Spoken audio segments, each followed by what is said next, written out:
call the names. Wake the room. Wake the room. Wake the room! Luyu! Rex! Pam Ray! Naomi! Afasiana! Babbler! Monarch Soul! Jojo! Gray eyes! Fill my eyes! Poets assemble. No masks, no manners. Say it plain, or say it broken. Monday night in the garden of enlightenment. Low light lit minds, every line got intent. Clock ticks crooked and the room turns vigilant. Quiet so loud you can hear what the tension meant. Then it slips after midnight, manners get murdered. Nice little masks get cracked by a word or a murmur. Twisted Tuesdays twist truth till it turns on its heel. Clean cut faces go strange when the dark gets real. You can feel that shit, that slick little slip when the grin stays sweet, but the eyes don't sit. Like the room grew ribs, like the walls grew ears, like the hush got hands and it's pulling you near, and the words don't rest, they press. Put a heel on the chest, leave a dent in the breath. Every line like a knock from the back of the brain. Like you came in one shape, you won't leave the same. Late night poets, where the room leans in, where the sharp gets shown and the soft don't dim.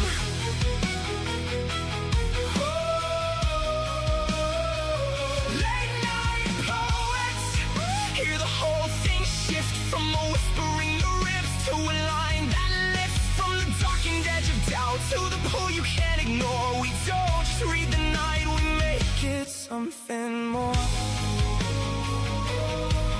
Say it plain, say it broken. Late night poets, Wednesday breaks, parts in the parts, ink down the spine, half halo, half hazard, both hands in the light. Then the art of seduction walks soft through the smoke, silk on the tongue with the blade in the joke. Books and bards wakes dust in the depth of the shelves. Old ghosts lean out and start naming themselves in a craft and sullen up the ache. Gets a voice, pain stands up straight and makes silence a choice. Then break on through when the devil gives way, when the masses sink but the pulse says pray. Echoes in the dark, oh hun, the fear, that thing when no name starts ringing in your ear. Say it, say it. Fill my eyes with poetry, don't water it down. Let it bite, let it bloom, let it burn through the crowd. Bad company grins like a bruise, dressed smart, and rhythm and rhyme puts a boot through the heart. Late night poets, where the room leans in, where the sharp gets shown and the soft don't dim.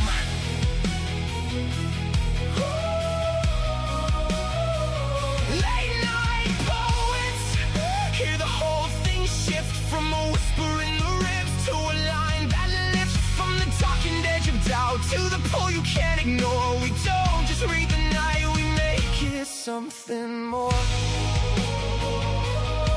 Say it plain, say it broken. Late night poets, some come shattered, some come slick. Some speak honey with a blade in it. Some sound velvet, some sound wire. Some walk in low and take the room higher. Some come holy, some come liars. That's the thing! This ain't filler for the dead space, no. This is pulse with the pen, this is blood with the nickel, this is breath to the backbone, ink with the crown. Live mics, live nerves, truth laid bare in the round. This is the beautiful mess, the bruise and the bloom, the line that cuts clean and makes a little room. Late souls, wide eyes, all nerve in the dark. A room full of hearts beating hard through the dark. Wake the room, wake the room. Late night poets, where the room leans in, where the sharp gets shown and the soft don't dim.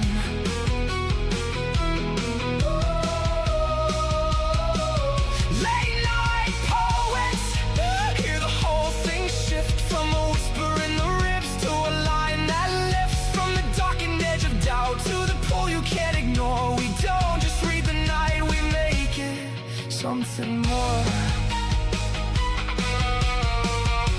Late night poets, when the clock slips past polite, we tell the truth. LNP, we love you.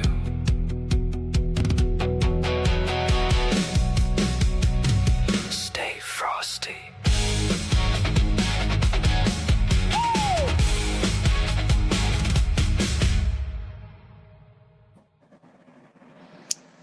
Hello, world. Happy Memorial Day. This is the Garden of Enlightenment, and this show is brought to you by a group on allpoetry.com called Late Night Poets. We have anthologies available on amazon.com, so feel free to check those out and help support these shows. So, tonight's show is called the Garden of Enlightenment, and the topic is Memorial Day rights, as well as some open poetry as well. Um, that said, I'd like to welcome Laurent Avon to the show. Hello, Laurent.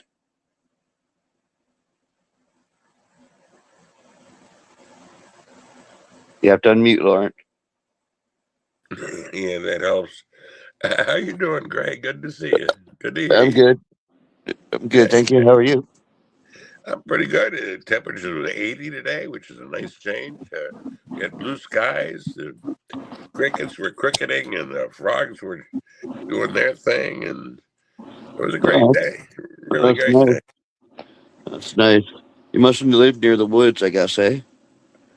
Um, uh, Not really, but kind of. Okay. Well, you got frogs and crickets, so you know that's pretty peaceful right there. Yeah, But yeah. no, nice to hear your voice.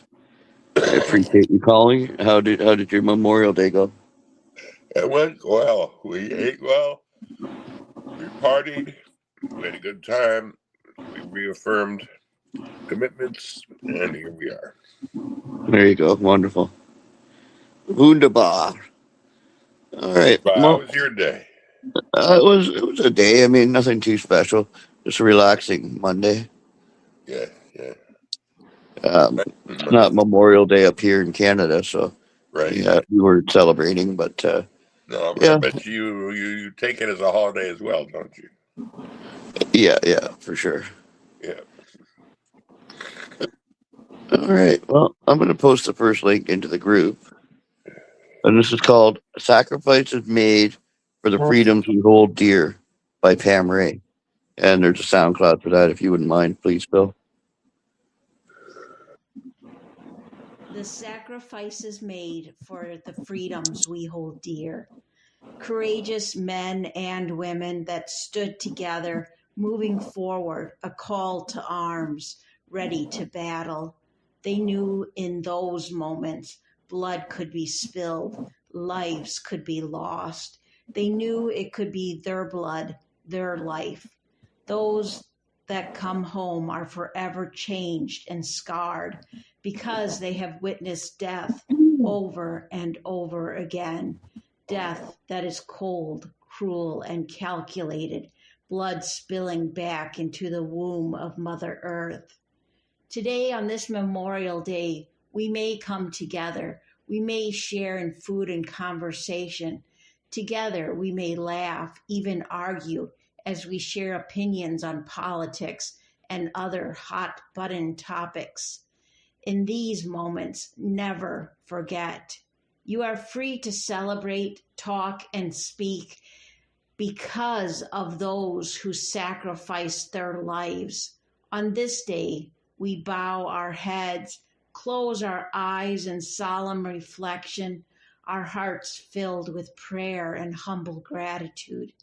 We will grieve with those who have lost a loved one to the harsh reality of war. On this day, we remember those who made the ultimate sacrifice for each and every freedom we hold dear. End poem. Beautiful read, Pam, and such a touching tribute to those who have fallen for our freedoms, your freedoms and ours, I guess, too. But no, that was beautiful, Pam. What did you think, Lord? Well, Pam knew exactly where to go with this. In these moments, never forget you are free to celebrate, talk, and speak because of those who sacrificed their lives. And really, that's what it's all about. Because if we didn't have people who were ready to commit that sacrifice, I don't think we'd be where we are today. But every time we run into trouble, we somehow manage to pull through. And in no small part because of the men and the women who protect us. She wrote this beautifully. It's not complex, but the emotions that she pulls out and the imagery that she uses is powerful and worthy of Memorial Day celebration. Absolutely. Beautiful comment, Lauren. Thanks so much. You know, I thought it was a beautiful tribute to those who sacrificed their lives to protect the freedom of millions. You know, my heart goes out to everybody that mourns somebody that was lost in that on that period of time. Memorial Day is a remembrance. You know, it's such you know, it's definitely owed to those that have given their lives up in return for the freedom of, you know, your fellow Americans. So I thought it was beautiful, really beautiful job, Tammy. And all right, I'm going to post the next poem here. And if you wouldn't mind giving us a read, please, Lauren, that would be wonderful. Happy to. Let me just find it. All right. Memorial Day 2026 by Guilty. It's Saturday, but it is fitting that the skies are gray and rain is in a free fall.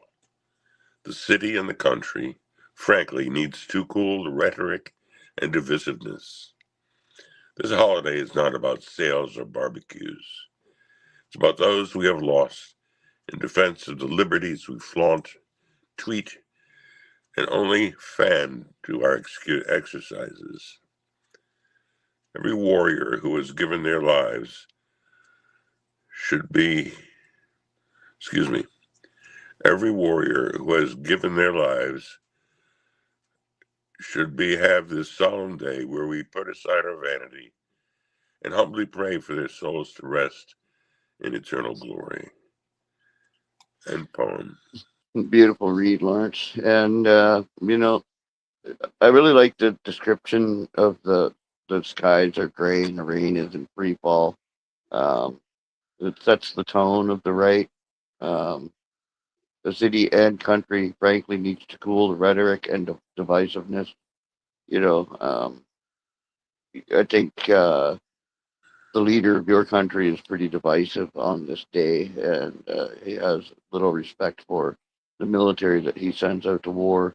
Um, anyway, I won't get political, but yeah, you know, it's respect should be given to every warrior who has given their lives, and um, take time to put aside your vanity and humbly pray for their souls to rest in eternal glory. Um, it's an amazing right, really. It's about setting aside differences to celebrate a day of remembrance of a Memorial Day to those that have fallen. So I thought it was beautiful and heartfelt for sure. And what did you think, Mark? I liked it a great deal because, the sentiment is exactly where it needs to be. Um, but I'll tell you, this poem says, cool the rhetoric and divisiveness. And yet, on this day, we had a president who made a speech as perhaps the worst Memorial Day speech in history. Instead of respect and a solemn appreciation, we got BS and jokes. It was terrible. Look, I don't want to be political either. However, a moment like this is unique in our history. And if we don't say something in defense of this country, it's not going to get better. So I apologize for that, but I'm kind of holding back on what I would like to say. Yeah, I hear you. Me too. Um, Greg? yeah. Yep. Yeah. Could I comment? Okay, yeah, welcome to the show, Luyu. Thank you. You know what and I was listening to both of you. What he should have done was to give a nod to the family, but not have a clapping like ceremony, like they were giving out medals or, an Oscar for each, family and member that was there. And like Guilty pointed out, this is a time for heartfelt thoughts and, prayers for the family that are left behind that, suffer so much and where they never forget nor stop missing the family that put themselves on the line for freedom. And so I really enjoyed that poem by Guilty. And a Beautiful comment. wonderful read, Laura. Beautiful Thank you, comment. Louise. It's so good to hear your voice. I'm just like, oh, yes. If I can stay on. Yeah, hopefully I can work it out and you can stay on the show. Okay, so I put up the next link, but it takes me to the contest page. Uh-oh. I'll have to grab another one, I guess. Sorry about that. Yeah, okay.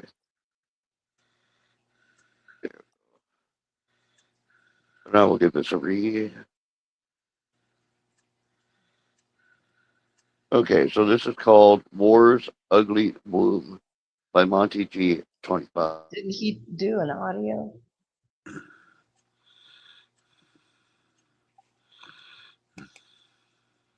Yeah, he put the audio Field of in battle. the thing for Bill to put up. There is a soldier. They are as anxious as I am. They are as scared as I am. Who will pull the trigger first? Who will take the first life? Who will leave in the wake a family, a husband, or a wife? The badge is won for freedom, yet for whom the soldier is unsure.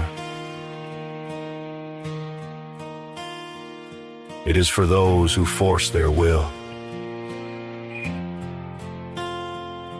yet do not partake in the fields of war.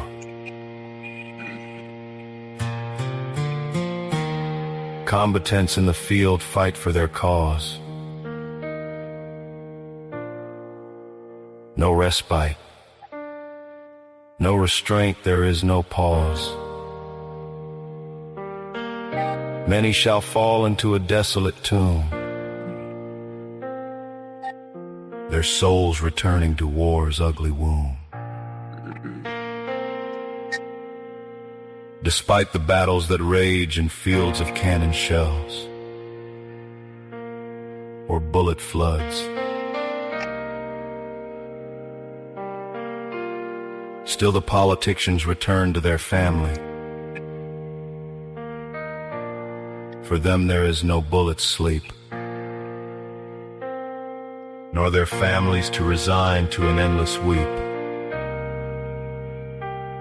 While still the soldier asks of their country,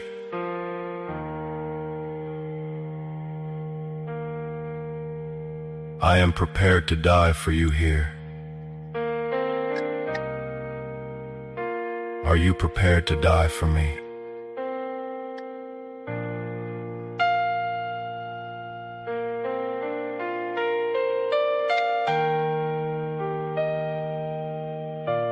I am prepared to die for you here.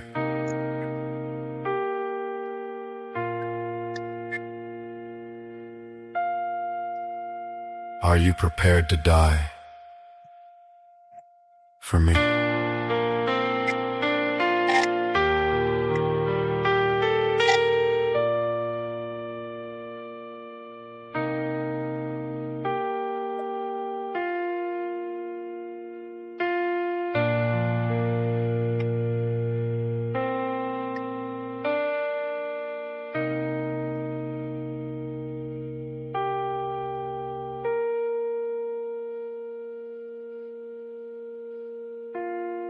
I am prepared to die for you here.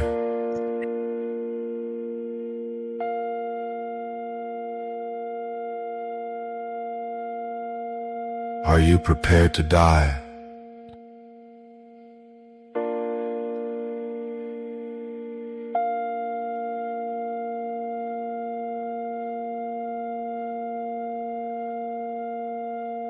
Are you prepared to die?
Gray?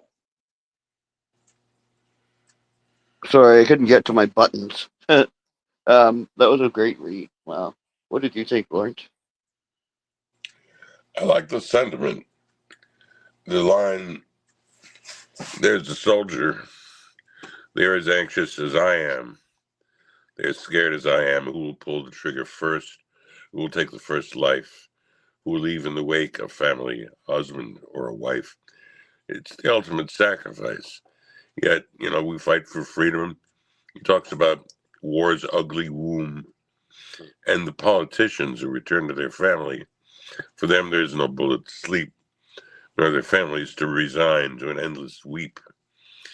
The words at the end, the lines at the end of the poem, I'm prepared to die for you here, are you prepared to die for me, are powerful. If I can offer a mild criticism, I think the ending was way too long. And the impact that those lines had the second time they were repeated was perfect. It dragged on, I think, a little too long. And I can understand experimenting, etc. And it didn't really spoil it at all. Just a mild criticism. Beautiful comment. Thank you so much, Lawrence. And Luyu Wild Dove, your thoughts? His poem made a deep impact because it asked those who've never served or those who are in offices whose family has never served, nor their children. And I believe that one should not criticize military families at any time for their service, because they leave, they leave the state and they go to foreign countries and foreign lands and they're far from family. And, the brother in arms are with them, the worry that you have, being the one to give the first shot, into the war. So, and then of course they throw themselves into what they're doing. But, it just made me think, the ending where it held that last note for me in my mind's eye, I just saw a bullet flying, and it left that imprint on me, because so many do not serve, and they're sent to in the government. They send other families who volunteer service to protect the country. That it's just they get to go, like you brought out, they get in also that Laurent pointed out, they get to go home to their families. They don't have to worry about that, to be constantly under a battle and having to protect yourself and your brothers in service. It may, I just without starting to cry, it really affected me emotionally. Beautiful comment, Luyu. Yeah, I mean, it's an impactful poem. You know, you can feel the severity of it with, uh, you know, with the fields of war, combatants in the field fight for their cause. No respite, no restraint, there is no pause. Many shall fall into a desolate tomb, their souls returning to war's ugly womb. Um, I mean, that rhyme is fantastic, but the impact of that is so great and so severe that you can really feel the loss and uh, these souls returning towards ugly womb. You know, I don't know if the like the womb of the war. It's a strange concept for my mind to wrap itself around because it seems like war is just feasting on these souls, and you know, I don't see a baby developing out of that. You know, 'cause that's where wombs. You know, life is created in the womb, but to me, this is just a consummation of souls, and like it's just a hungry belly, in my opinion. But yeah, I really love the ending. You know, I am prepared to die for you here. Are you prepared to die for me? I am prepared to die for you here. Are you prepared to die for me? And I think you're right, Lauren, that the second version of that sentence was quite. It could have been left at that for sure. But Yeah, but other, great. yeah. Monty said in the group, he goes, sorry guys, the protracted ending was a recording mishap. Oh, okay. Gotcha. There we go. Yeah, I mean, you know, that second, if it had been cut off at that second one, it would have been perfect. But otherwise, it was great, right? You know, I really enjoy him pointing out that the politicians don't go to war, the businessmen don't go to war. It's those that are poor and you know not not ranked in society as being worthy, so they're sent off to fight the battles. You know, rich kids they get to drive their Corvettes at home, while the poor kids are out there fighting the war for their freedoms to drive that Corvette around. Um, but you know, it's definitely the way of war, really. You know, um, I forget what it's called when they send out, you know, you're going to war letters. You know, coming to Well, this office at this time. Conscription, isn't it? Yep. Yeah. You know, we don't have that here in Canada. Uh, but I can't imagine, you know, opening the letter. It's like, okay, you got to report to this place at this time, or you go to jail. Hey, Trump wants to start the draft up. I mean, you know. Yeah, exactly. I mean, just oblivious, really. and right now, that's exactly where people don't want to sign up for because of the attitude. You know, I mean, just it's not that they don't want to fight for the country and fight for the freedom. It's the upper class attitude that, you know, like you brought out, um, they willingly want to serve, but at the same token, they look at who they're serving for. Right, exactly. Not only who, but what is the mission? And if the mission is simply misdirection to avoid talking about something else, then man, where have we come? To fight for somebody else's war, which Right? wasn't, you know, everybody was saying that Israel, you know, asked Trump to do this, and Mm-hmm. Mm-hmm. in other words, what are the connections and why is this happening? Did it need to happen? And No. the new everything is pointing out that it didn't need to happen at this time. Mm-hmm. I'm not saying it didn't need to happen later on, but at this time, no. Yeah, exactly. Well, beautiful write and an excellent read as well. All right. So I've got the next poem up. This is called Memorial Day Fallen Heroes. Are you able to read, Lee, or no? Nope, can't see Okay. anything All except right. y'all. Okay. Lauren, would you mind giving that a read, please? Happy to. Memorial Day, Fallen Heroes. On On this solemn Saturday in May, we honor brave men and women, those who gave their all for the freedoms we've been given. Those who heard the call, gave their all, the courageous and the brave. They sacrificed their lives, now rest in silent graves, so that our flag can continue to wave. So many names carved into stone. They left family and their homes so that we could all be free. The ultimate sacrifice they gave for you and me. On this Saturday in May, we offer up a simple prayer to those who kept old glory waving in the air. One day is really not enough to honor these fallen heroes who have kept us free. End poem. Beautiful read, Lawrence. Luyu, what did you think?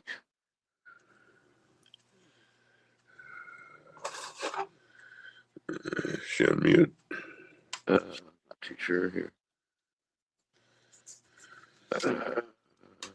No, she dropped. All right. Yeah, it's definitely it's a hard day. I mean, when you're celebrating a day that so many people have given up their lives, I mean, that's just kind of weird to me. That you know all these people are dead, and you're celebrating, you're having picnics, and but I guess that's kind of the uh, the justification of Memorial Day, that it's a day for family to get together and celebrate, and neighborhoods, etc., to celebrate Memorial Day. But I don't know. It's supposed to be a remembrance. So I mean, it's kind of hard to mix the happy with the sad. Right. Like it's kind of a bit confusing for me that here you are, you're remembering the people that have fallen, and you're celebrating at the same time. So there's just a juxtaposition there that's kind of confusing to me.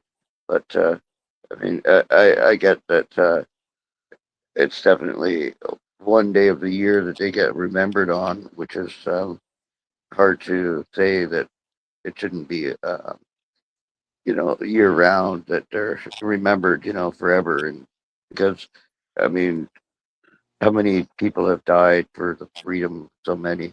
Um, but yeah, beautiful, right? Though definitely engaging and impactful for sure.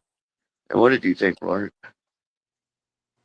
It expressed exactly what I and other people believe, that the names carved into stone, as the poet says, uh, perform the ultimate sacrifice for us. They stood and fell so that we could be free. The day that we offer them in remembrance is, yes, one day, and possibly every day it should be, but this is the day where we put down our tools and don't work. And it is a solemn holiday with a great deal of meaning. It's not just, a bank holiday. It is a serious holiday. It stands right with 4th of July, Labor Day, etc. And, mixing the sad and the happy, we appreciate the fallen warriors with a kind of fierce joy.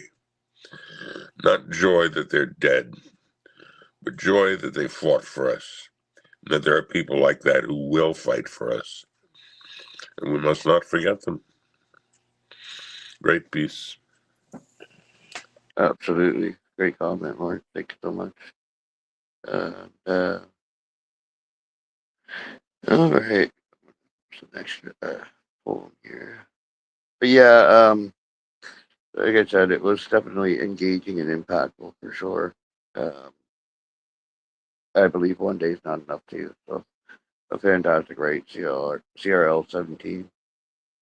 Okay, I'm gonna post the next link here. And this is by Saggy Rat, called In Silent Fields of Honor. In silent fields, poppies bow their heads, whispered winds weave tales of those now gone.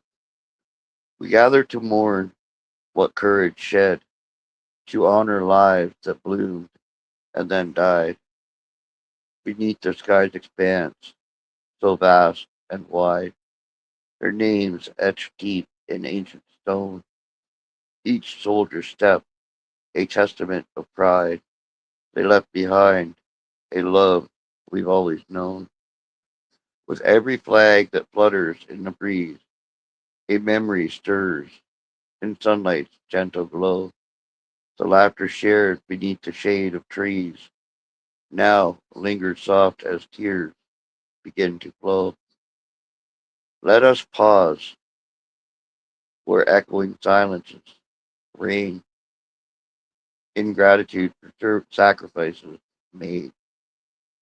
Every dream unfulfilled by bitter pain in hallowed ground, our solemn vows are laid. Though time may dull the sharpness of our grief, seasons change with each relentless tide. We hold them close, they grant us sweet relief in every heartbeat where their spirits bide. Let us rise and honor sacred names of those who marched for us, strong and true. In our remembrance lies their eternal flames, the legacy for all that they imbue. End poem. Your thoughts, Lauren? Excuse me? What did you think, Lauren? Oh, well, I liked it a great deal. This one is a little bit longer, which I like. It has extended length sentences that rhyme very skillfully, and he is able to express the sadness and the pride that we feel in those who left behind a love and never returned. With every flag that flutters in the breeze, a memory stirs in sunlight's gentle glow. The laughter shared beneath the shade of trees now lingers soft as tears begin to flow. Let us pause where echoing silences reign in gratitude for sacrifices made. Every dream unfulfilled by bitter pain, in hollowed ground our solemn vows are laid. It's skillfully done. It evokes the emotions. Excellent piece. Really appreciate the write.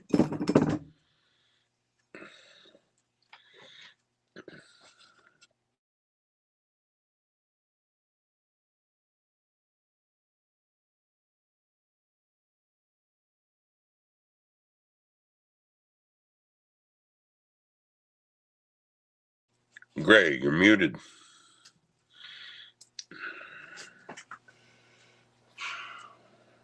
God damn it. Sorry, Lauren. I mean, appreciate it. But yeah, wow. Okay, so let me repeat everything that I was saying. But, I thought it was beautiful tribute to honor those that have fallen, those that have sacrificed for the freedoms of their people. Um, Time may dull the sharpness of our grief. Seasons change with each relentless tide. We hold them close. They grant us sweet relief in every heartbeat where their spirits bide. Yeah, I mean, they're gone, but they're still there in your heart. They're still there in your memory, um, and their flames live on in the legacy for all that they imbue.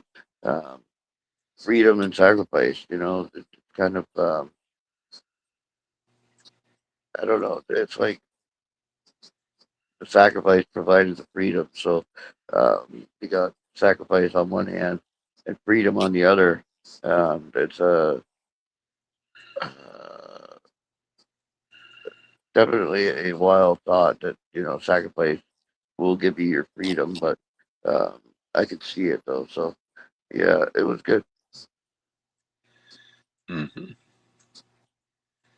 All right. We'll post the next poem here. If you wouldn't mind reading that, please, Lawrence. Sure. Let me just leave a like and find the room again. Okay. All right, we're looking at Their Dawn Still Burns by Red Summertime. Yeah. The dawn leans low to weep. Its tears become the rain, where all our heroes sleep, beyond the reach of pain. Yet listen through the pines. The branches know its tune. It trembles deep through lines and hums beneath the moon. The grass bends down in prayer. The leaves grow still and bright, as if their breath were there, still warming up the night. The wind still speaks their grace. It knows what they once gave, and brushes every face above each silent grave. They walked where shadows burned and did not turn away. Through every loss they learned to give their lives that day. Now stars complete their song and crown their endless rest. They carried us along and made this nation blessed.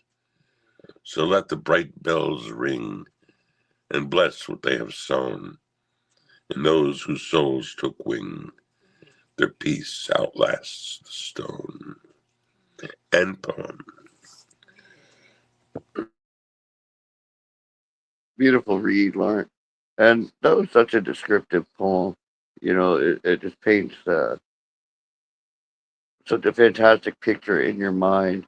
Um, you can see the dawn weeping, tears become the rain, where all our heroes sleep beyond the reach of pain. Yeah, I mean, they've passed through the pain and they're on the other side now. But yeah, listen through the pines, the branches know its tune. It trembles deep through lines and hums beneath the moon. Such a descriptive poem. And then I could just go on and on and on because it's just so engaging, so descriptive. You got grass, wind, pines, the dawn, rain. Everything is so beautifully expressed, really. Now stars complete their song and crown their endless rest. They carried us along and made this nation blessed. Uh, Really, it's such a touching, right? Um, then that penultimate stanza. So let the bright bells ring and bless what they have sown in those whose souls took wing. Their peace outlasts the stone.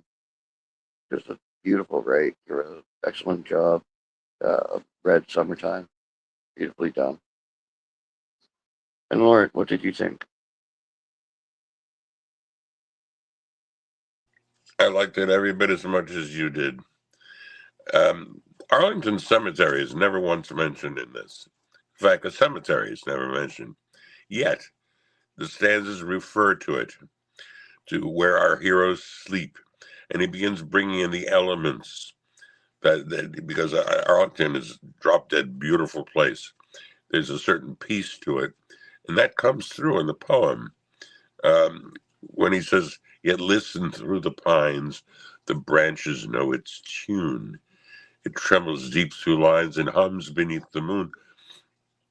That sense of sacrifice and the way he uses nature, the wind, the moon, the grass, the leaves. I love the line, "The wind still speaks their grace. It knows what they once gave and brushes every face above each silent grave." That really hit me strongly. There's a lot of weight in those words. And as well, "They walk where shadows burned." That's a great image. Yeah, no, this is a great poem, really. Highly poetic.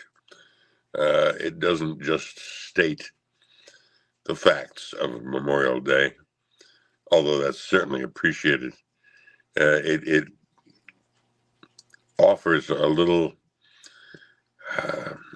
it offers a different way to appreciate through nature what the sacrifice of these folks was. I like it a great deal. Great comment. Thanks so much, Lawrence. Okay, so I've got the next poem up here, and this is called A Soldier's Job by Daniel Duhame. The ghosts of soldiers still roam the battlefield, stuck in an eternal purgatory of repetition. They fought to keep peace, but only found death. Blood for blood, they died a warrior's demise, eyes shut forever, made blind. Their mother's tears fall upon the ground, which no metals can compare to, because it's from a broken heart sorrow that falls like rain. Remember the fallen each day. Without their sacrifice, our world would be in chaos. We belong to one race called human, but some use it for evil intentions and must be brought to their knees to suffer for their crimes against their brothers. But soldiers face the ultimate fear every day, looking death in the face while playing with eternal sleep. When the guns lay silent forever, their death tunes are quieted, and the dragon that spits fire is forgotten.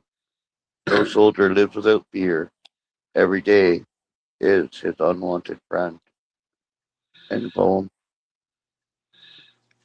What did you think, Lord? I think that Daniel Duane expressed himself extremely well in this. The stanza, we all belong to one race called human. You can't say that enough times. I mean, we're all on the one spinning ball through space, and we're all one. And yet, when he says, but some use it for evil intentions, yes, they fracture the common understandings of man and cause division. And it's through the division that they hold their power. This sees through that and offers us lines like, when the guns lay silent forever, their death tunes are quieted, and the dragon that spits fire is forgotten. No soldier lives without fear. Every day is his unwanted friend. There's a great deal of depth to that, as there is to the entire piece, which is really well done and describes the soldier's job perfectly. Excellent comment, Lauren. Thank you so much. But yeah, I mean, it's so imagery filled and visceral. You can feel the impact of blood for blood. They died a warrior's demise, eyes shut forever, made blind. Their mother's tears fall upon the ground, which no metal can compare to, because it is from a broken heart sorrow that falls like rain. Remember the fallen each day. Without their sacrifice, our world would be in chaos. That's what I think too. We need to carry their thoughts with us every day and be thankful for their sacrifice, their uh, gift of life to the world that they died for. But yeah, Daniel Dehaven, that was a great write, and thank you so much for sharing. Alrighty, so I'm going to grab the next poem here.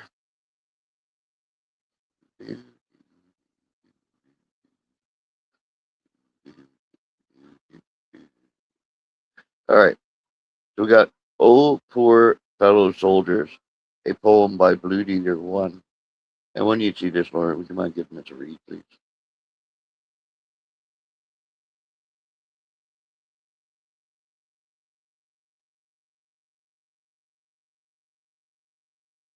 Unmute, Lauren.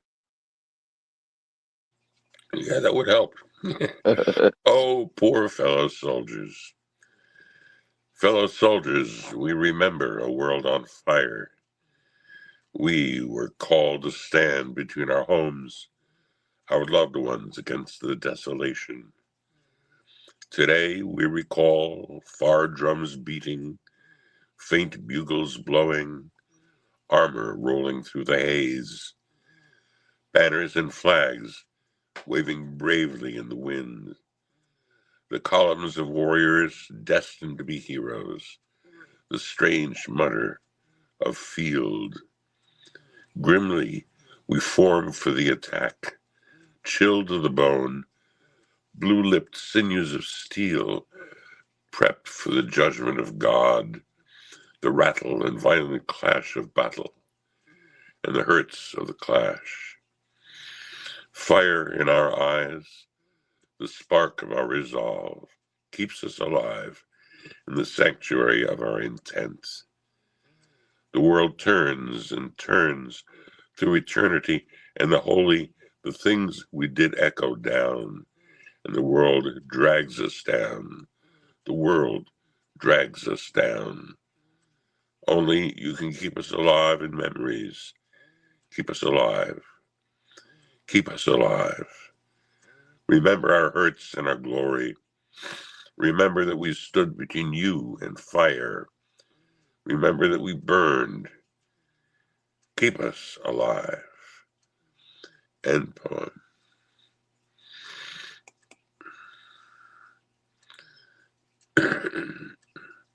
Unmute, Gray. Beautiful read, Lauren. Um, you know, I really enjoyed the imagery of that poem. Um, it just had such impactful imagery. Uh, we remember a world on fire. We were called to stand between our homes, our loved ones, against the desolation. Um, you know, there's just such a darkness that I don't know. I don't want to get into it, but yeah, just think of those that would seek to eradicate the United States off the face of the earth. I mean, that's just hate, in my opinion. That's not, like, I know it's a religious thing, but like, come on, really. Um, there's just such hate, when you want to eradicate uh, a people from the earth. That's just pure hate. But I really enjoyed this. Grimly we form for the attack, chilled to the bone, blue-lipped sinews of steel, prepped for the judgment of God, the rattle and violent crash of battle, and the hurts of the clash. Yeah, powerful right throughout. But that next stanza too, fire in our eyes, the spark of our resolve, keeps us alive in the sanctuary of our intent. Incredible right throughout, and just beautifully done. What did you think, Lauren? Did I comment on this? Possibly. No, I'm sorry. I beg your pardon. Um, this had um, a different kind of rhythm with shorter, impactful lines like fire in our eyes, the spark of our resolve. It keeps us alive in the sanctuary of our intent. The world turns and turns to eternity, and the things we did echo down, and the world drags us down. The world drags us down. When you're in the military, you do and see things sometimes that are so horrific, it's difficult to square the reality of it with who you are. And you find yourself doing things that you never thought you would be able to do. But it's the moment, and you're caught up in the moment. There's not much that you're going to do to change it as a soldier, as a grunt. And I think the soldier realizes that. So it says, only you can keep us alive in memories. Keep us alive, keep us alive. It's almost like a pleading. Don't forget us. Don't forget what we did. And I'm afraid there are times in this country today when that happens more than I care to mention. Yeah, exactly. Well said. Thank you so much, Lauren. Alrighty, so this is the next poem, and this is by Elizabeth Murmuring, and it's called The Spell. Oh, we're into front page picks now, so thank you so much for your Memorial Day entries into the contest. Um, that said, we have Elizabeth Murmuring bringing us The Spell. And she resolved to wrap her allotted days in customary enchantment, invoking moonlight to leaven the somber seasons and snowfall to obscure the senses, a kiss of sunbeams to brighten the mantle, and wood fire for metal and memory, all aglow in common resplendence, a chair for comfort, a candle for incantation, a coverlet to ward the chill, takes so little to craft counterment, not but steel will, and the rose-colored glasses that open the heart to humility. She rings bells for angel wings, leaves cream for good folk, and claps for fairy delight, unperturbed by accounting. For it's the story that matters, in tales told by hearthside, and all the eternity she craves. Yes, she is resolved to live, be charmed by life, to make magic amidst the mundane, and in that art and artistry she makes her new home, bewitched by ordinary wonder. End of poem. And the author's notes say something about Jean. He will never be replaced. He will always inspire. And what did you think, Lauren? Yeah, what was the gene that she talks about? I have no idea. Probably a poet who was passed on, perhaps. We got too many of those over the years, unfortunately. Yeah, Um, I like the way she begins, and she resolved to wrap her allotted days. When you begin with and, it almost implies as if it's a continuation of a story that we're not privy to, but it's there. And it gives a sense that we're kind of picking up the storyline after it has begun. And, it has. That's exactly correct. And here she is talking about her allotted days, the days that you're given to live, to bestir the senses, a kiss of sunbeams to brighten the mantle and wood fire, for metal and memory all aglow in common resplendence, a chair for comfort, a candle for incantation, a coverlet to ward the chill. Takes so little to craft contentment. It's really nicely done. She does imbue life with a certain magic with this poem. And I love the last lines. She makes her home bewitched by ordinary wonder.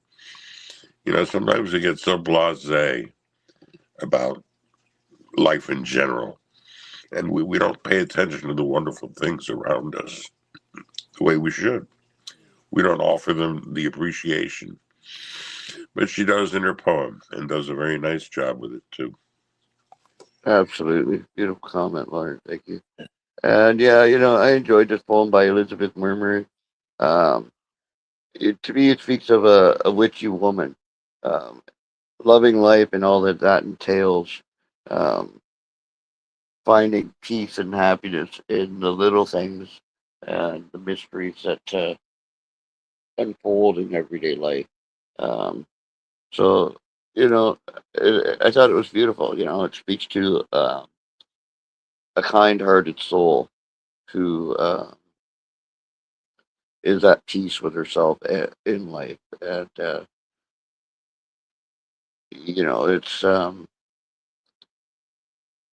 great. Yeah, it's I don't know. There's something sweet about the poem that really resonates with me.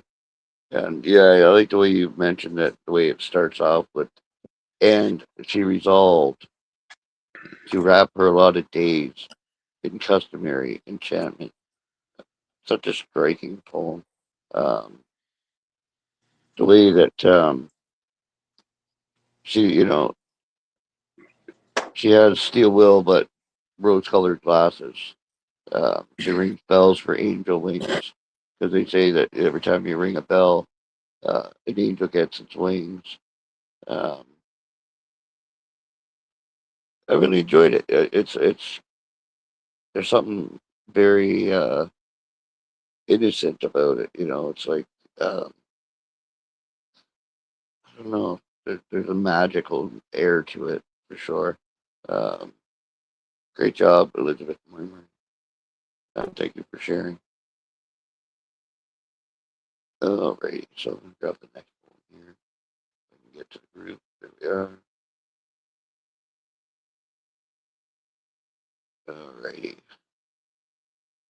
So this next poem is called Haiku and Tonka Collection. One, Tabasco Cat, or Tabaco Cat, a poem by Ro Wolcott. I'll post this to the group, and if you wouldn't mind reading it, please, Lauren. All right. There we go. Yep. Haiku and Tanka Collection 1, Tabaco Cat. Petal, the little shadow. She breathes, brushing air. A petal pulls her along. It perches to song. Her whiskers twitching, trace after eye. Pause, flick, keen. Then gentle night sighs. Aloft she lays by mine, till morning rests. Us, side by side.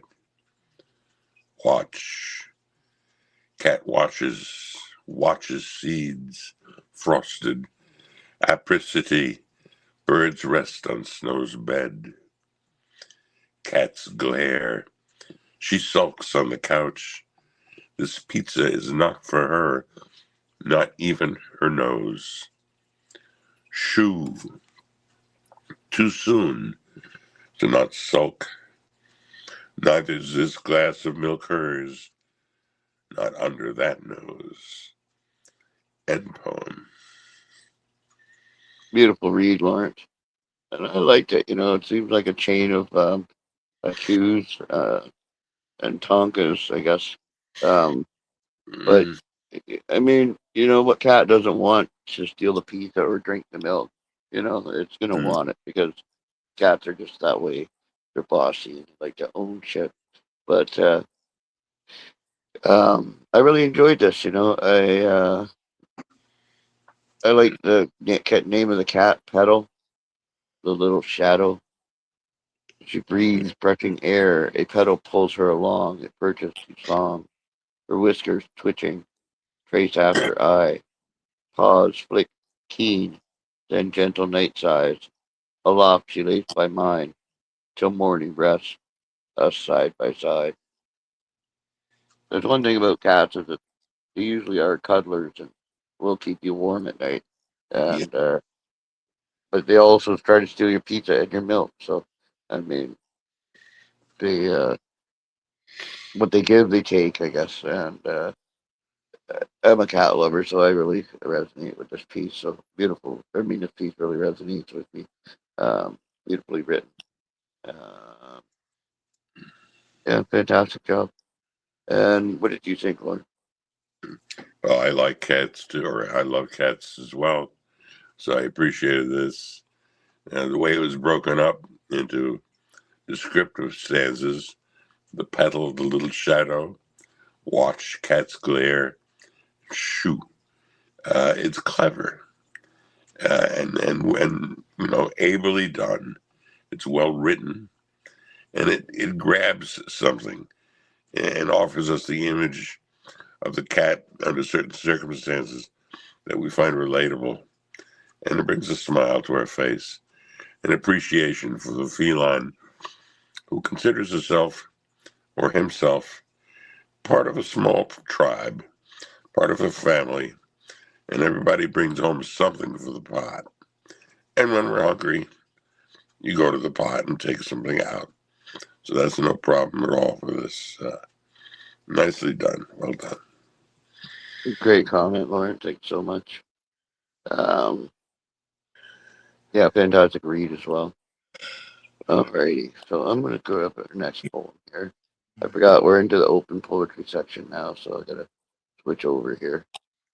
All Yep. right, Monarch Soul is next, and she brings us. Oh, 1 second here while I fight with my buttons. All right, so we have Who's got the button? the Sinking by Monarch Soul. It goes like this: Stone drops into still water, ripples expand outwards. Stone sinks down, down, down, past the reach of a wishing penny, cast on the end of a line, past the point where light penetrates through the gray shadow blue, past the coral and tangled weeds, unrelenting in their tightening pull.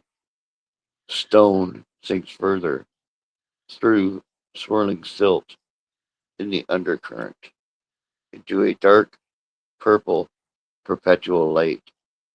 It settles on a bed of cold, damp earth. Water ripples again, reverberating against the waves of the first fall. Sand, silt, and earth shift silently with each drinking echo of waves until something fresh stirs the surface anew and poem. What did you think, Lord? I liked it. The act of sinking, whether it be into the ground or into water, is a process that doesn't happen immediately, and she draws it out properly. Stone drops into still water, gives us the ripples, the stone sinking down, down, down, past other common things, reasons for things being in the water, either thrown there or fallen there, past the point where light penetrates. I like that. We're talking about a deep well of water. Past the coral and tangled weeds, the stone sinks further through swirling silt in the undercurrent into the dark purple perpetual night. And all the way through, we have the impression of something sinking, but at a certain point, rising, so until something fresh stirs the surface anew. What falls doesn't always remain fallen. Sometimes it comes back, and that seems to be the case with this. I liked it.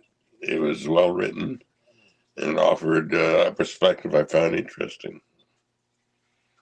Absolutely. Beautiful comment, Lord. Thanks so much. Yeah, I mean, you could really feel the sinking with the way it was written and worded.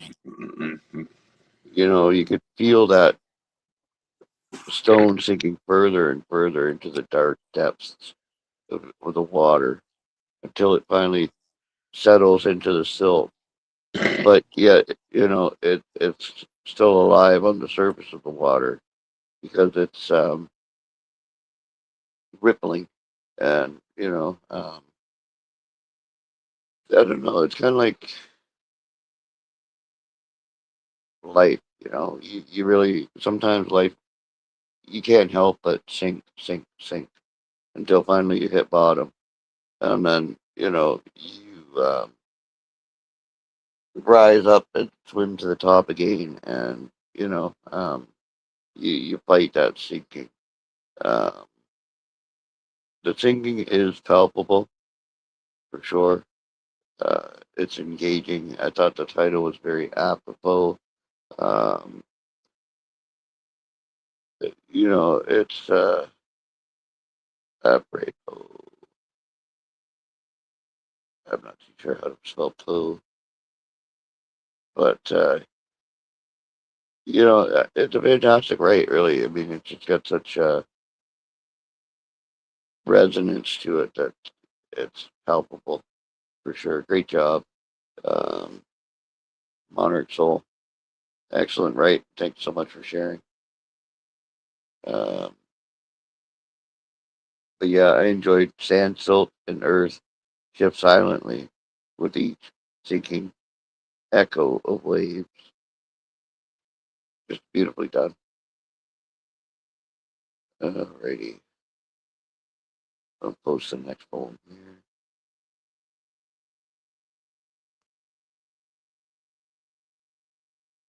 Alright, Yumpy. Brings us Dreams of the Dark Mind. And if you wouldn't mind reading this, please, Lauren, that would be wonderful. All right. I enjoy Yuppie's poetry. Dreams of the Dark Mind. From childhood's hour I've walked alone through haunted halls of flesh and bone, where whispers crawl and shadows leer. I peered into the depth of fear.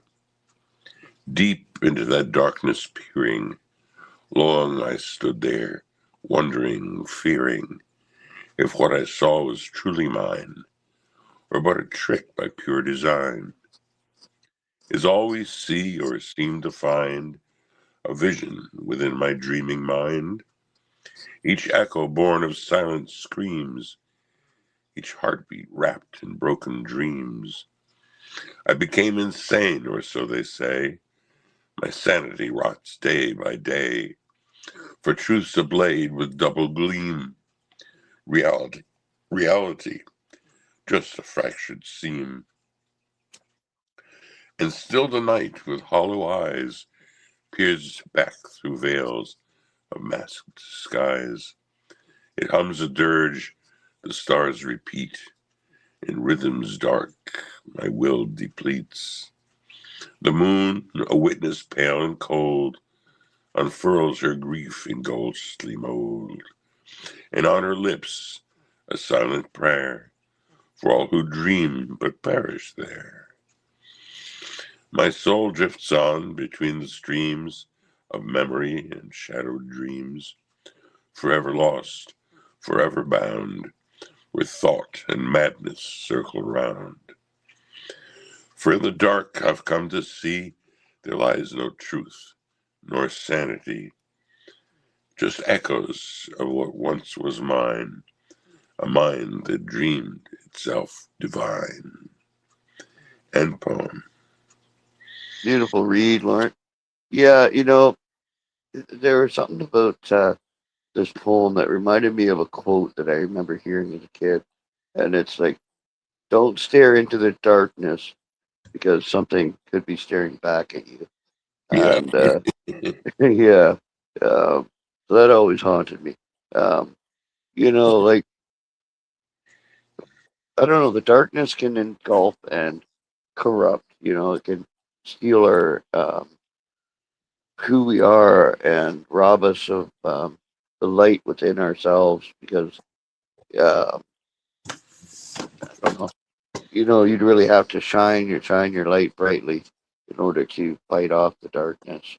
Um, for in the dark I've come to see there lies no truth nor sanity, just echoes of what was once mine and mind that dreamed itself divine. And the author's notes say this poem descends into the labyrinth of perception where madness and awareness are twins and dreams outlive their dreamers. Inspired by the haunting genius of Edgar Allan Poe, it explores the thin seam between sanity and delusion and the terrible beauty found when one peers too long into the dark. Wah, wah, wah. Yeah, I thought it was beautifully done. Nice job, Yumpy. What did you think, Lauren? I like the point of view that he offers. The overriding theme is, as you pointed out, don't stare into the darkness, but you never this something might be staring back. And that's personified, I think, in the stanza, deep into that darkness peering, long I stood there wondering, fearing, if what I saw was truly mine, or but a trick by pure design. And it's that stanza, and then another one that really give us the feeling of Edgar Allan Poe's writing. He borrows the rhythm and the way it's constructed and does a really good job with it. And then the lines, for truth's a blade with double gleam, reality just a fractured seam, really speaks to the impermanence, of sanity that can normalize and then fracture and break, which is a terrible thing, uh, because all of a sudden you become like that,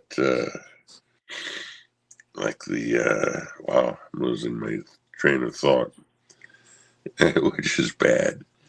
I'm sorry. I don't want to start again.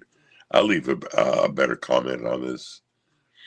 Alrighty, no problem. Suffice it to say that um, the echoes of what once was mine, a mind that dreamed itself divine, speaks to the power of the mind and what you can convince yourself of, and then what you observe. Nicely done. Beautiful comment, Lauren. Thanks so much. All right, so up next we have Poeta de Cabra with only 18. Today, they're men.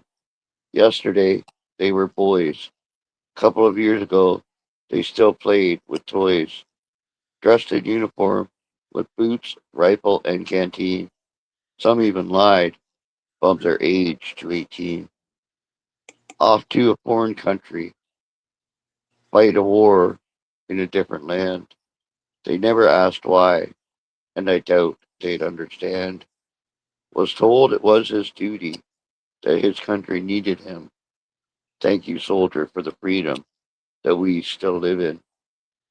Each Memorial Day, we remember and thank the fallen, fought and died in conditions nothing short of appalling, blown up, stabbed, or shot by an enemy, sometimes unseen, most not even old enough to vote yet, some only 18.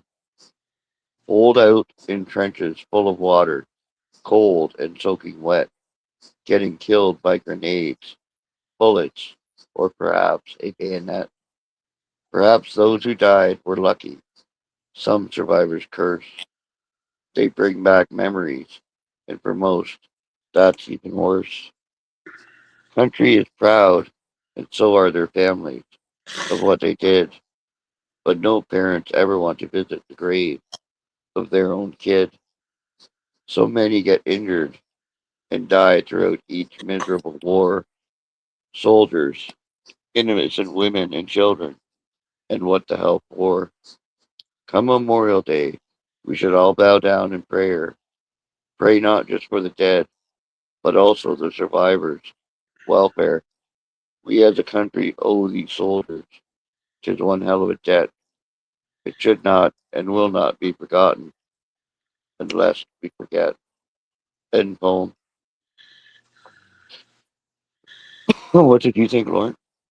Well, Poeta always contributes something good, and I'm tickled by the fact that he wrote only 18, because the reason that we draft young men to fight in our wars is that the older men know damn well what's going on and that you don't want to be there.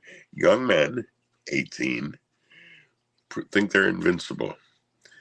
Their concept, their grasp of death is not nearly as strong as someone who's lived 4 or 5 decades and knows exactly what the impermanence of life, the possibilities of death for this action or that action.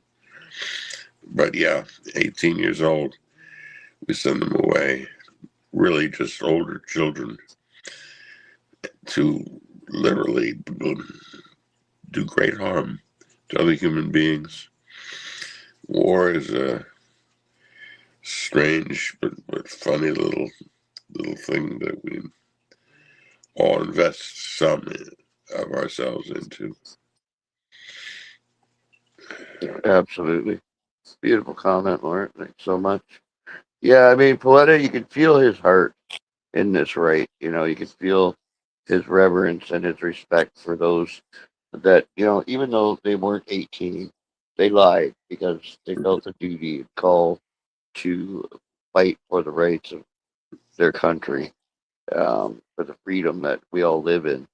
Um, and I agree, we should bow down and pray that, pray for not only the fallen, but also the survivors, because the survivors, they suffer in ways that, whether or not they've lost a limb or not, um, they've lost a piece of their soul. You can't go out there and watch your brothers die, watch your fellow soldiers uh, get killed in front of you, and not be torn apart in your soul by that. Uh, it, my heart goes out to everybody that's involved with war. War is an ugly, ugly thing, and I get that it's kind of a necessary thing, like because you've got people that like Hitler and whatever that want to take over the world, and they're going to attack and try to steal your freedoms. Um, so it's kind of a necessary evil, but it is evil all the same. Uh, my comment on this poem is war sucks. So yeah, beautiful job, Poletta. Thank you so much for sharing. And did you get to comment on that, Lauren? You did. Sure. Yeah, I did comment on that. Yeah. Alrighty. So I'm going to post the next poem. Sorry, I'm falling behind here. And it's going to be yours, Lauren. All I'll right. post this to the group. There we go. Now, this might sound, through the title, like it's a Memorial Day poem, but I assure you it is not. Called Land of the Free. Crab apple curvature of a smile, delicate mince of a walk, long look down a nose of renown, selecting victims to stalk. He made music when he spoke, lilting melodies in his speech, employing guile to disarm his prey, savvy swindler filling a niche.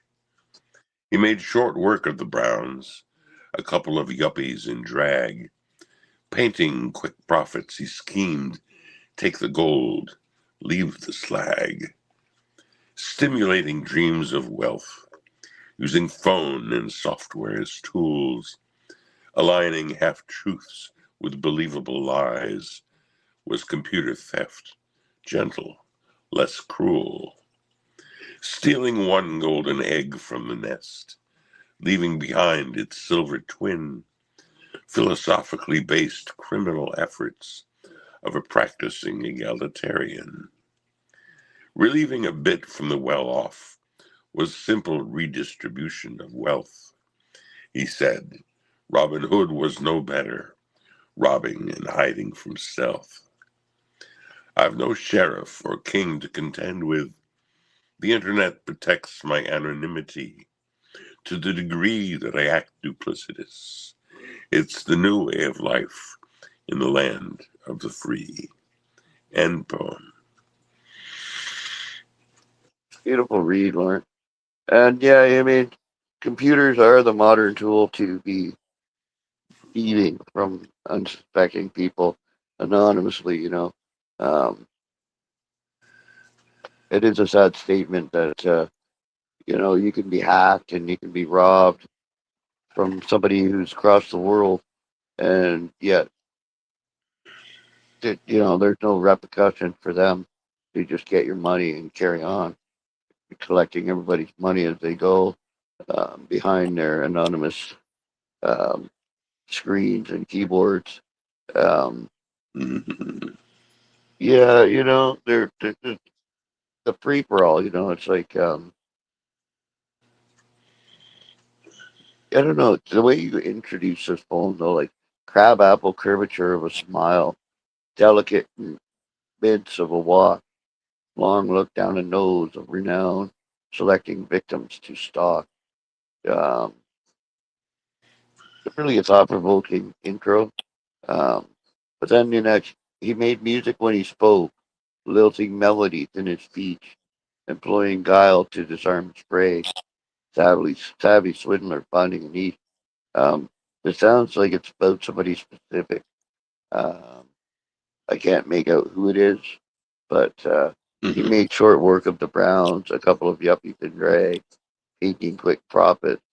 He schemed, take the gold, leave the slag, simulating dreams of wealth using phone and software as tools, aligning half truths with believable lies with computer theft, gentle, less cruel. Um, so, can I ask who this is about? Who that's about? Well, it was kind of a strange story from the point of view of somebody who's a schemer, basically a thief, someone who separates people from their money. But he does it in a way that's a little bit different than most thieves because he's an egalitarian. And an egalitarian simply believes that nobody should have a whole hell of a lot more than anybody else. Now, that's at odds with capitalism, certainly. But there is some truth. And I tried to make him a person who would steal some of the money, but not all of it. Stealing one golden egg from the nest, leaving behind its silver twin, philosophically based criminal efforts for practicing egalitarian. He is somebody who will take part of what you have, but not all of it, because he doesn't believe in the simple redistribution of wealth. But he uses it. There's no higher power to his reasoning. He's simply is an ordinary thief with, well, what did I say in the AN?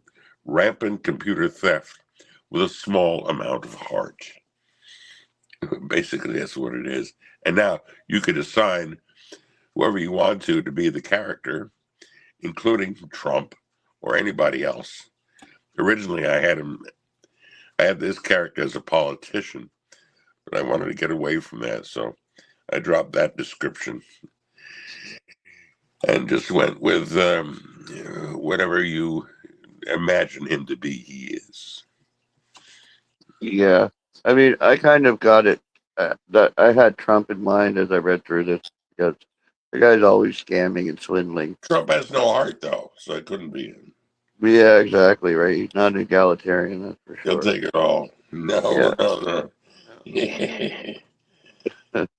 Well, But look, I tried to write something for Memorial Day. Couldn't do it.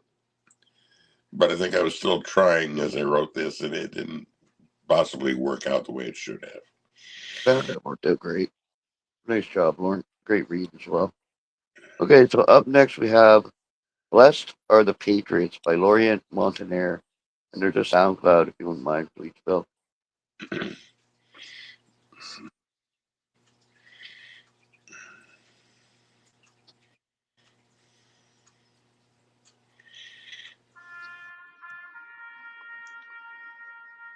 From distant shores lies the vast land of the stoic boys of metal marching unto prolific waters in a foreign nation, striving to weary myth and surgeon. They came from the area of small towns, the emerald valleys of plentiful slopes, the multitude of the vibrant cities, the lactic homesteads of bleak hopes, the eternal home of the stars and stripes, wavering valiantly over the dew of a ground, by the rainbow where the staid place exists, and blossoming flowers and sinuate leaves found. Hence the grass grows within the spry spring, beneath the metals of the winding hill, and a lost generation weaned in the prairies strode forth with such determination and will. Behold a heaven of spirits, of renewed men of all colours, battalions that fought for the flag and liberty, giving our boys strength amid the roaring cannons, firing in the forward of the flanks of tenacity. O America, men once saying your interminable glory, and were the innumerable men of great valour and duty, now resting in the teeming mounds guarding their souls, beyond the edges of the swashing seas of beauty. The call to defend you inspired your sons of brethren, whose bodies were strewn in a dreary carnage of death. But no foreign army from abroad will ever conquer you when the young soldiers march with patriotic breath. Give them your blessing amid the dire onslaught, and grant them the reward of victory against our foes. For men in battle strive as a fierce legion of men, with an admirable courage shown in their toils and woes. The dripping blood spilled in the stained field soaked, they long only for the comfort of redemption wind dying, as the sons of conviction are embraced in bosoms of angels, sheltering them from bullets as they linger in their crying. Hearken to the dreaded soldier's voices heard within the depth of the wailing winds of the willows, bearing the coffins with names of faces of all races.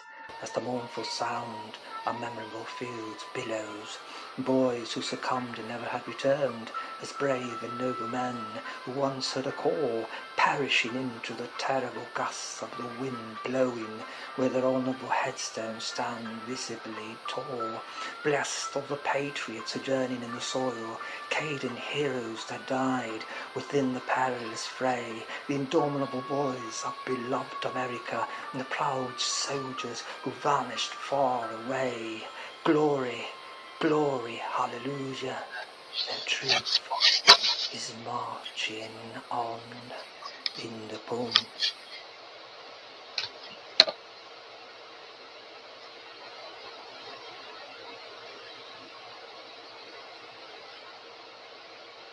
You there, Gray?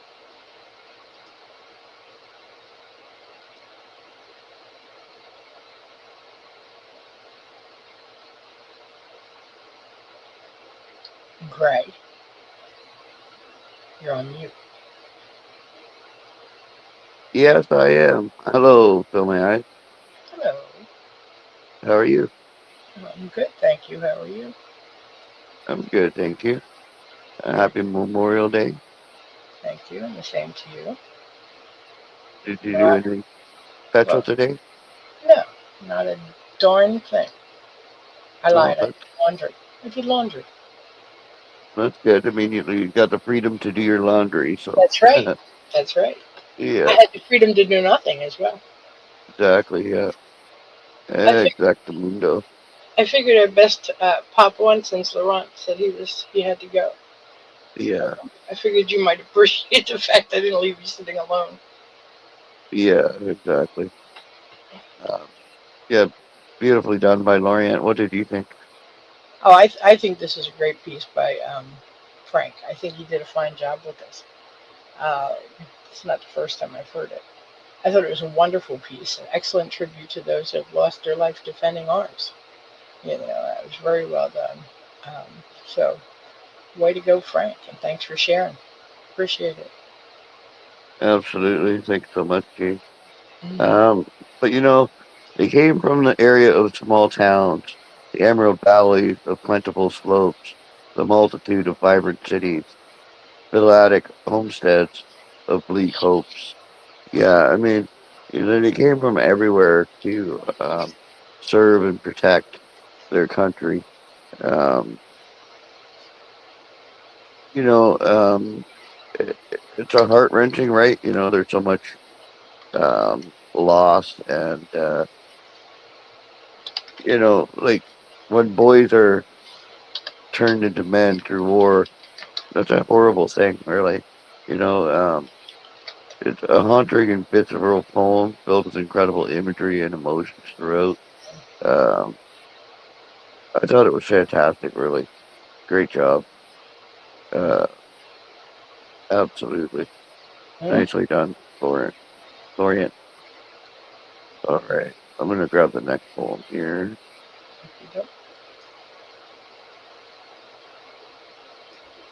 All righty. Okay. Sorry, I passed this. You're starting to sound All like right.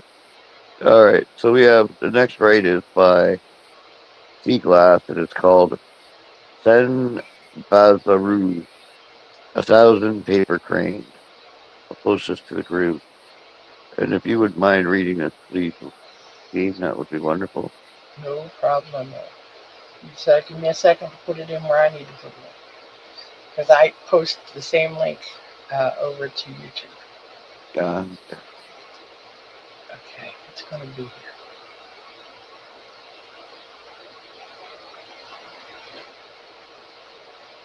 Okay.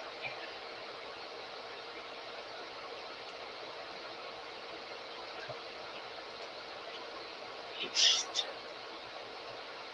La la la la la. Everybody's got a song they sing, isn't that funny? Okay. This piece is called Sembazuru, A Thousand Paper Cranes. Marginalized, lost city of size, a thousand red pepper crane. Paper, well, let me start over. I'm only on line 3. See, I'm out of practice. Sembazuru, A Thousand Paper Cranes by Seaglass. Marginalized, lost city of size, a thousand red paper cranes, fill mackerel sky. Sonnets of soldiers, wave olive branches, swans fold wings, swallow birds sing, seeds of harmony blossom. End poem. Beautiful read, and it was a lovely write. You can picture these paper cranes. Um,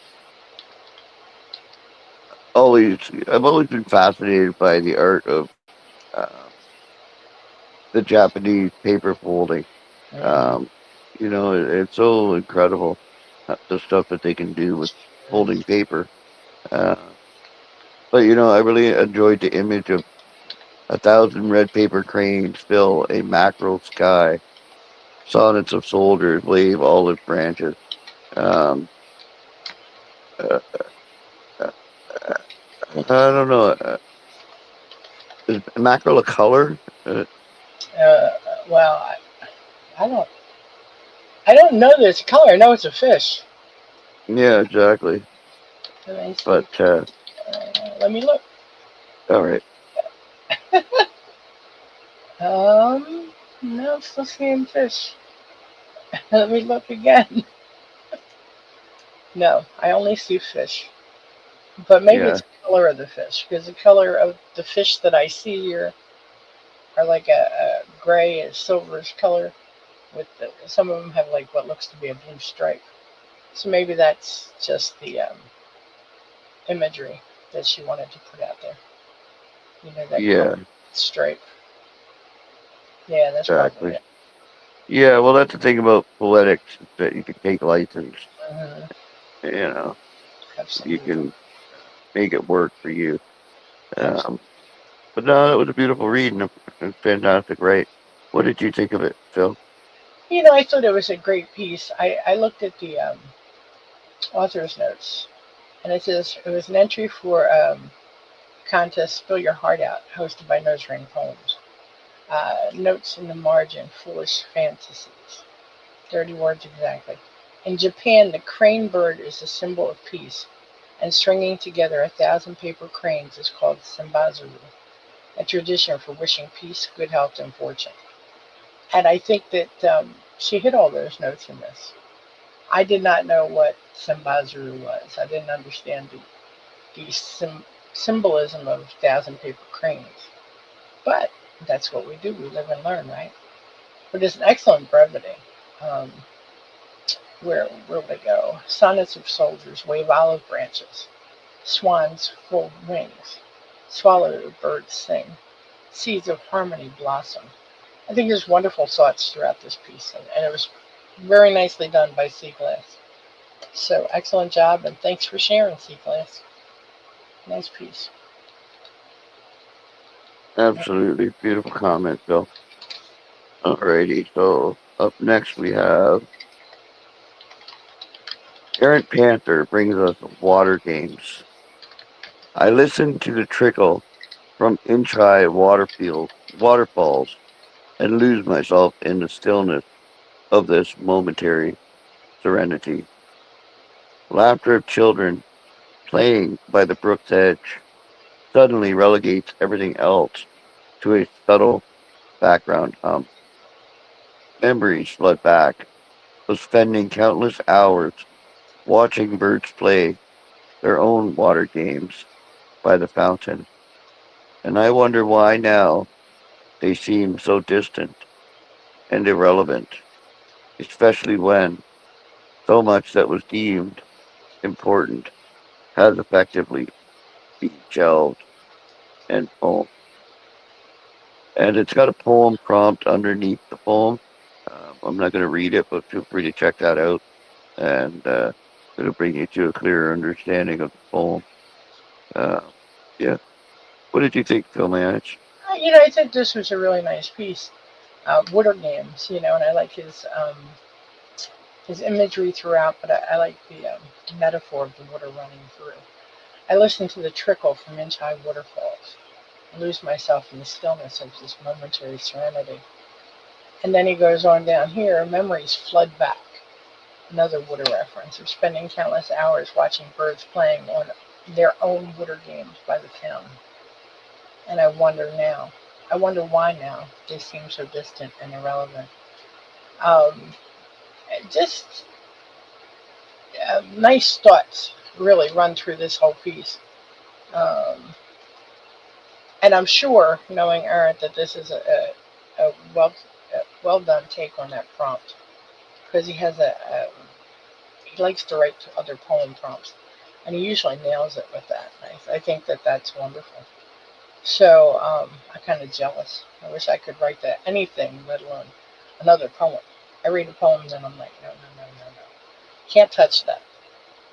Bring up the crucifix, because I always feel like I'm going to grab something I shouldn't. But very well done, and nice share, Aaron, and I appreciate it. So thank you very much. Absolutely. This reminds me of getting older and disconnected from what once fascinated us and um, captured our imagination. As a younger child, we had more openness to the mysteries of life. Um, I don't know. It seems like the longer you go on in life, the more closed off to mysteries that you become. Like I think you put your blinders on, and like you lose that childlike engagement in the world around you. Sounded like it Um, hurt. Sorry. I said that sounded like it hurt. Oh, Yeah, yeah, for sure. uh, Sucks getting old. I mean, oh, I know about that. you Hmm. know, you lose that innocence. I think is what it is. It's, the wonderment of youth, and that's kind of what this poem speaks to me of. It's like the water falling off at the edge. Yeah. It loses something when it hits the ground and carries on. I think There's the older the something. I think the older we get. Oh, I'm not trying to interrupt you. I'm trying to interact. The Yeah, older we get, we change our priorities, or our priorities change. Because those last three lines, especially when so much that was deemed important has effectively been shelved. It's no longer important to us. Our thoughts change, and our you know, it just our priorities change. That's the way I see it. But I'm going to be quiet now. I'll let you finish your comment. Sorry, bye. no, no, no, no. I'm good. I just was saying that it reminds me of the innocence that's lost as we get older. You Right. know. the wonderment is gone. It's like I don't know. We could become complacent and compliant in the life instead of um, as a kid you could picture yourself fighting dragons and these Yeah, excellent adventures that you go on in your mind, and those are just gone. They fade away. So it just reminds me of getting older. That poem does. So beautifully done, though. absolutely. All right. So up next we have "I Know Little of Horses," a poem by Cecilia Crane. And I'll post this to the group.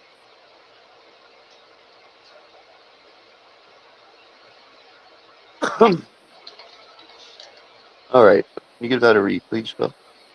Okay, as long as this is it. Okay. I Know Little of Horses by Cecilia Crane.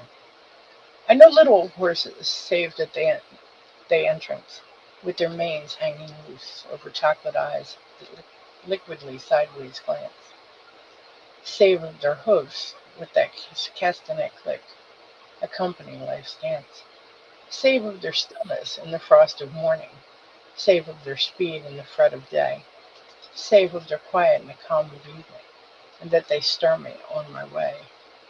Past the fields where the morning mist encircles, past where the shivering grass gyrates, past where the breezes carry hints of voices, and the remembering poppies sway.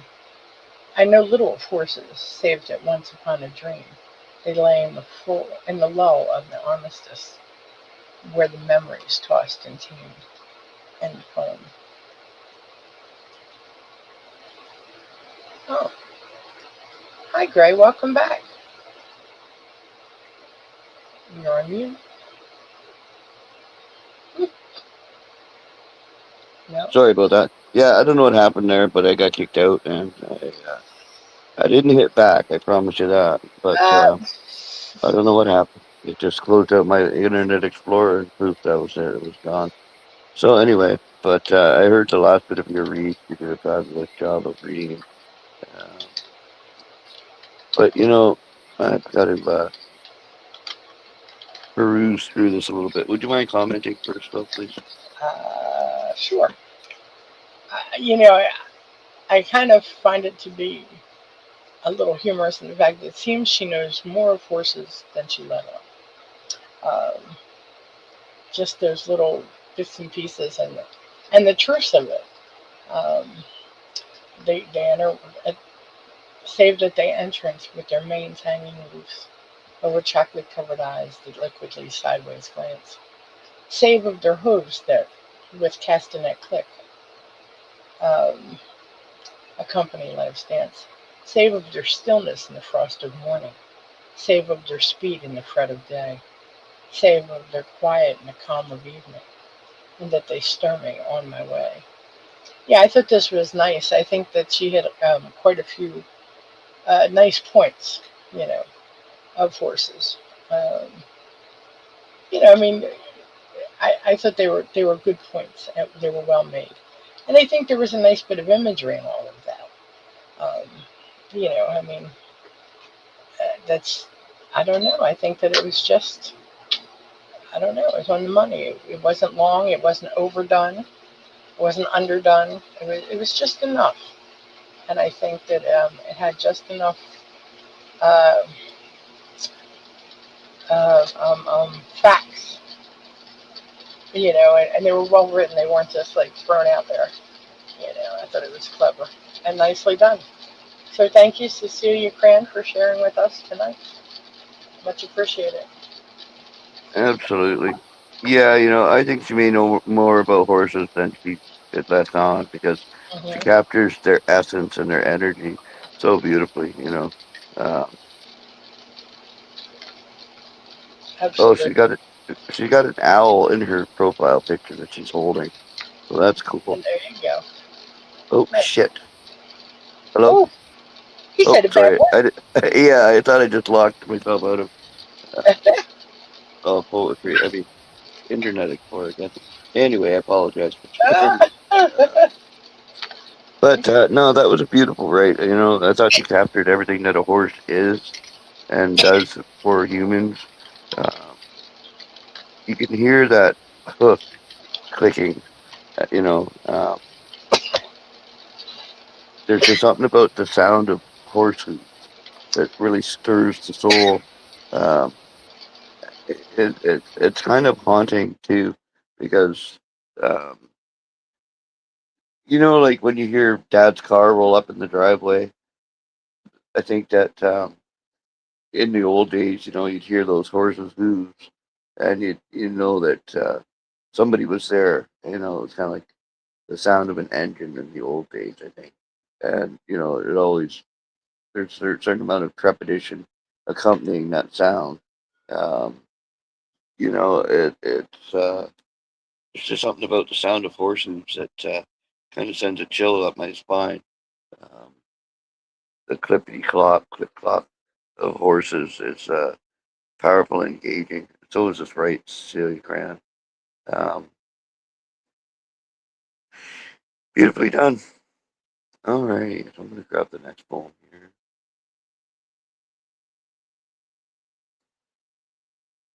Okay, here we go. This next right is by Harmony Erotica. And is it my turn or your turn, Phil? I'm sorry. It's your turn, Ray. Okay.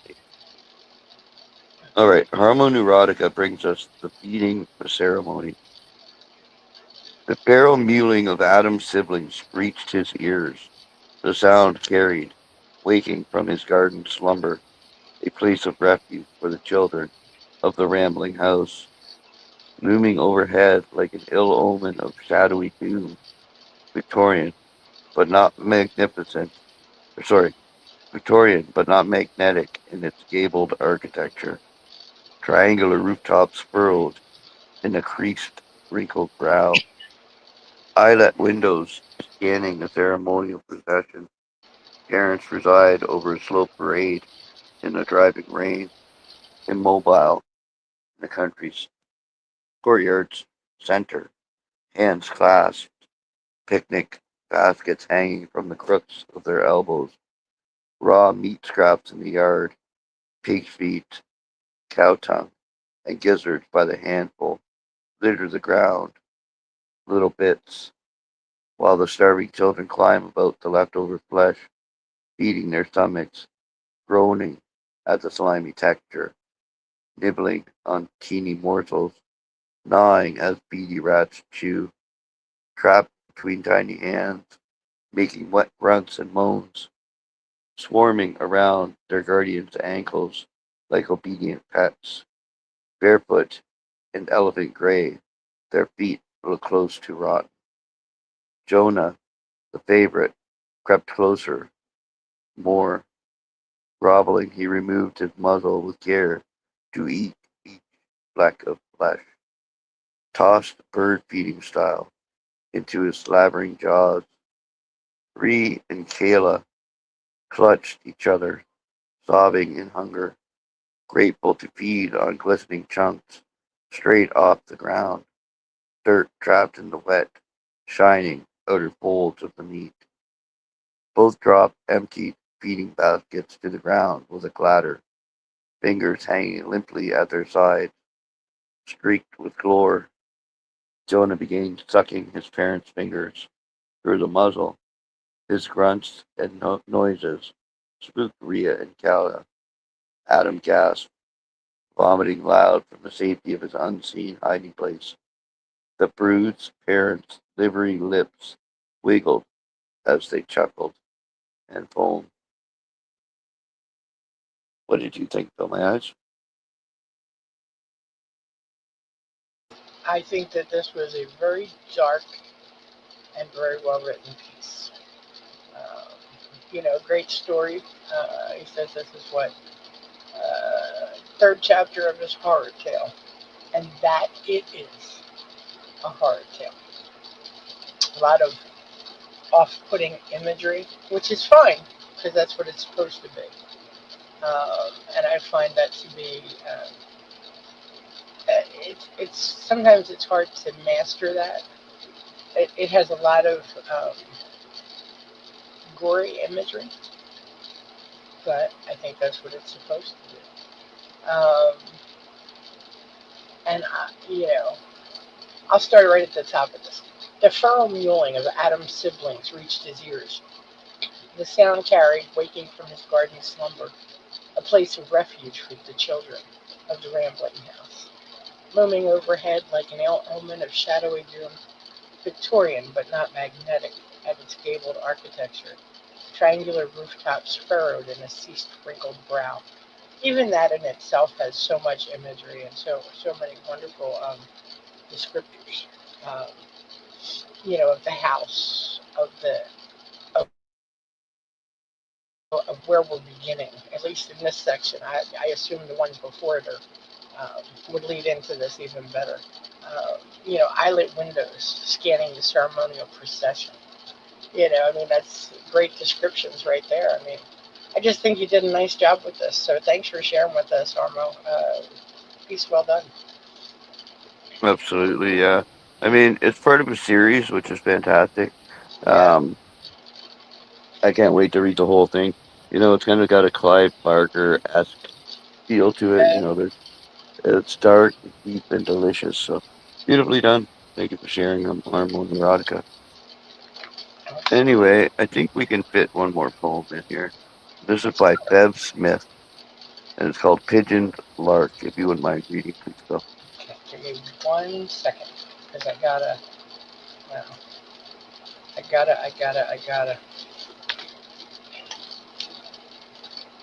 do that. I'll open this, and I'll come over here. Pigeon Lark. Okay, I'll open that up, and I'll put this over here. And yes, I have 47 steps. Okay, so that one is up. Pigeon Lark. You hide well amid my birdsong heart. A downy's fluff disguise lays abandoned. A late frost came early, rears no young. And though I tell you winter's white favors your curves best, you still starve for the warmth that only summer gives. And I fear what you will no longer seek when I tell you the sun, it no longer exists. End poem. Wow, beautiful read, Phil. And what a poem. It's just so short, but so impactful.